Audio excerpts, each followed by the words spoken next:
Bueno, en este video vamos a ver cómo podemos modelar de alguna forma matemáticamente todas estas observaciones que se tienen sobre los materiales magnéticos y la interacción electromagnética. ¿Sí? Entonces, esto nos permitirá a nosotros tener la idea del concepto de campo magnético. Bueno, entonces nosotros sabemos que si tenemos el imán permanente, en este caso, va a haber un polo norte, un polo sur, ¿sí? Y alrededor de él se generan unas líneas de flujo, ¿sí? Estas líneas de flujo lo que me muestran es qué pasaría si yo en cada uno de estos puntos del espacio coloco una brújula, ¿sí? Y esto me va a indicar cuál es la dirección de esa magnetización que se produce por este elemento, ¿sí? Entonces vemos que cuando tenemos un imán, alrededor de él se generan estas líneas de flujo magnético, ¿sí? Que es lo que representa el campo magnético que está alrededor de él, ¿sí? Entonces, esto significa que hay regiones en el espacio donde este elemento va a poder influir de forma magnética sobre otro elemento que se ubique en estos puntos. Eso es lo que nos muestran estas líneas, ¿sí? Es decir, la intensidad, obviamente, de la magnetización va a ser mucho más fuerte cerca de donde está el imán que en regiones más alejadas. ¿Sí? Muy bien. Entonces, si nosotros consideramos eso, ¿sí? Entonces podemos ver qué pasa cuando ya queremos poner en interacción a dos imanes, ¿cierto? O a dos elementos magnetizados.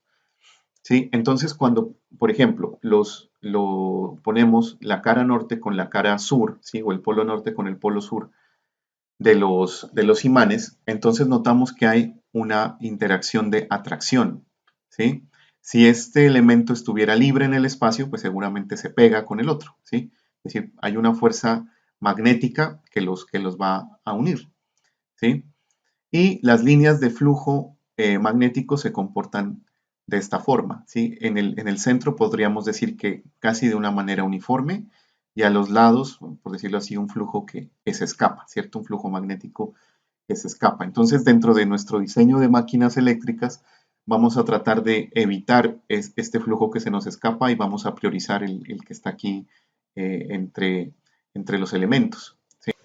Cuando tenemos dos interacciones del mismo tipo, entonces las líneas de flujo tienen este comportamiento, indicándonos que hay una repulsión, ¿sí? Es decir, si estos dos imanes estuvieran libres, no estuvieran amarrados a ningún elemento, lo que pasaría es que entre ellos dos se alejan, ¿sí? Se tienden a repeler, ¿sí? Entonces, así se comportan las líneas cuando tenemos, en el caso de polos opuestos, atracción, ¿sí? Y aquí repulsión, como vimos también en la simulación. Bien, ahora nos interesa ver cómo poder generar esta magnetización, pero de forma artificial, ¿sí? Es decir, ya sin considerar que el material sea ferromagnético, ¿sí? Entonces, se sabe que cuando se conduce corriente, ¿sí? Cuando un conductor lleva una corriente eléctrica, alrededor de él se generan unas líneas de flujo magnético también, ¿sí? Esto es producto de la ley de Biot-Savart, ¿sí? Que ustedes la pueden ver en su texto guía, pero pues como referencia simplemente porque eso no lo vamos a trabajar acá. Entonces, cuando se conduce esa corriente eléctrica, ¿sí? Se genera un campo alrededor, se genera un flujo magnético alrededor, ¿sí? Y ese flujo magnético se puede ver cómo se dirige utilizando la ley de la mano derecha, como vemos en la figura del lado derecho precisamente, ¿sí? El dedo pulgar está indicándome la dirección de la corriente, ¿sí? Y la forma como abrazo al conductor sería la forma como se generan esas líneas de flujo magnético, que como ven ustedes son concéntricas. Entonces esto nos da a entender que este elemento conductor, ¿sí? Tiene una magnetización que se está escapando de él, ¿sí?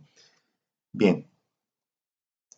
Ahora, si nosotros hacemos lo siguiente, por ejemplo, ya no tener el cable desenrollado, sino por el contrario, hacerle una espira, como en este caso, ¿sí? Entonces, cuando sumamos las contribuciones de flujo magnético, nos va a dar un flujo neto resultante en esta dirección. Si la corriente va en esta dirección, el flujo magnético resultante va a estar en la dirección, por decirlo así, opuesta, ¿cierto? Entonces, eh, esto me da a entender que qué pasaría si, por ejemplo, yo ya no tengo una espira, sino más espiras, ¿cierto? Es decir, enrollo el cable y estas espiras las pongo cada vez más juntas, ¿sí?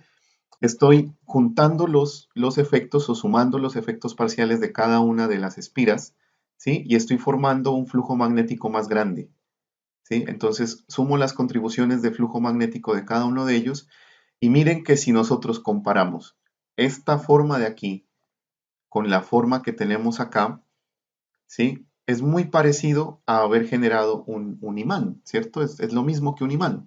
Entonces, por eso a esto le llamamos un electroimán, ¿sí? Porque estamos generando una magnetización de forma artificial, utilizando corriente, ¿sí? Entonces, sus líneas de flujo magnético van a ser similares a las de un imán, a las de un imán permanente. Obviamente, el campo o el flujo que se genera alrededor de él es muy pequeñito, y si este núcleo de esta bobina, ¿sí? De este conjunto de espiras es de aire, el flujo magnético que se genera es muy pequeño, ¿sí?